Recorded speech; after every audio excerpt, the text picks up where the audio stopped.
Now, if you've flown since 9/11, I'm sure you're well aware of the Transportation Security Agency. TSA is a relatively new government agency that was created in the wake of 9/11 with the stated purpose of preventing future terrorist attacks in this country. But so far, the agency has done nothing more than stir up controversy, from its aggressive and invasive pat-down procedures of the public to its implementation of naked body scanners nationwide, which not only store naked images of passengers on file, but also cause substantial levels of radiation to pass through.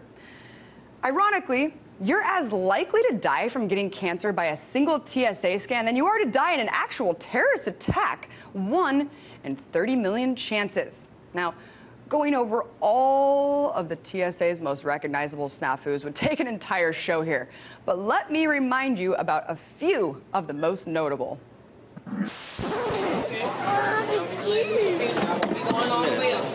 Your daughter was flagged as no fly. I said, excuse me? It's absurd. My life is pretty much in their hands when I walk through a body scanner with my insulin pump on. She was right to be worried. The pump stopped working. This woman was just doing her job, but she actually touched my vagina.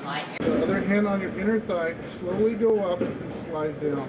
We could do that out here, but if you touch my junk, I'm going to have you arrested. But aside from all this absurdity, you know, from putting influence on no-fly zones, destroying a girl's $10,000 insulin machine, banning snow globes, cupcakes, and breast milk, to essentially molesting children and the elderly, the TSA isn't even making an impact when it comes to preventing weapons from entering airplanes. Yep, that's right. Already there have been 25,000 TSA security breaches, and 7 out of every 10 weapons that are brought through get past screenings. And most shockingly, a blogger by the name of Jonathan Corbett exposed a glaring flaw in the body scanners, finding that if you simply place objects in an in-zone pocket, you can pass through the machine completely undetected. Greatest thing about this is that the TSA knows it, and they're pushing this ineptitude down the chain of command. Take a listen to what former TSA employee had to say to Corbett. We were forced to work at checkpoints with these machines. So basically, there were so few of us trained to work on the machines, they basically forced us. So they didn't care if you were certified or not? No, I actually went to my supervisor, or to a supervisor, the first day. I and another officer had this concern that, look, we've never worked on this particular machine. We don't know what to do. And his answer was, sorry, we don't have enough staffing. You're going to have to work on it. So this woman's basically admitting that they weren't required to be trained properly on how to use these machines, but they were just pushed to work with them anyway. Nice.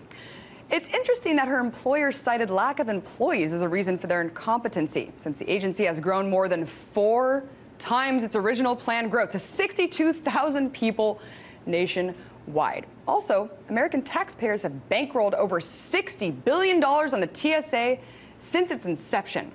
So, if body scanners don't actually work, why the hell are more and more airports continuing to use them?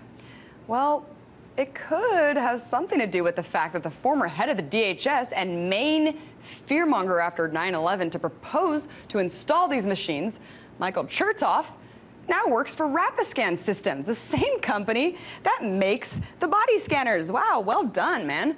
What a shock, huh? So far, security companies have more than doubled their lobbying in the past 5 years to Congress, in return receiving multi-million-dollar contracts to supply American airports with scanners. And I really wish that were all, but it's not. Since the TSA is such a shining example of everything that's wrong with this government, it should be no surprise that the TSA is expanding far beyond just airports now. Congress has already green-lighted the massive expansion of the TSA with mobile checkpoints and Viper teams across major highways, bus depots, and train stations. Already, 9,000 of these checkpoints were put into place just in 2010 alone to stop and just harass citizens randomly with drug-sniffing dogs and other tactics of intimidation. And well, hold on. At least these nationwide checkpoints won't have naked body scanners, right? Wrong. It's also been found that in a recent FOIA request that Corbett made, that the TSA has been plotting since 2008 to bring these scanners to ferry terminals, railway, and mass transit stations, as well as, quote, other locations. In other words, everywhere. According to Corbett, where these body scanners go, so does the groping, since the body scanners have at least a 40% false positive rate, which needs to be resolved by blue-gloved Gestapo. So, why has the TSA been keeping these plans secret? Well, it's because the people need to have their rights taken away incrementally. It's like the proverbial frog in a pot of boiling water. If you don't notice the water getting progressively hotter, meaning more and more of your rights and privacy being taken away, there will come a day where it will simply be too late to fight back. The dehumanization tactics are getting worse by the day.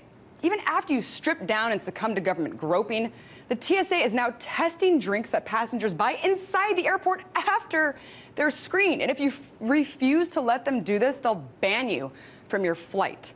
I'm dead serious. I mean, this has seriously gone too far. And the thing that really irks me is that there's no real threat of terrorism in this country.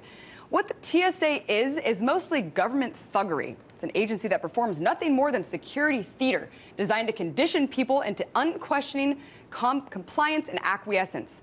Well, I don't want to be that frog in the pot of boiling water. I don't want even more TSA abuse and criminalization across the nation.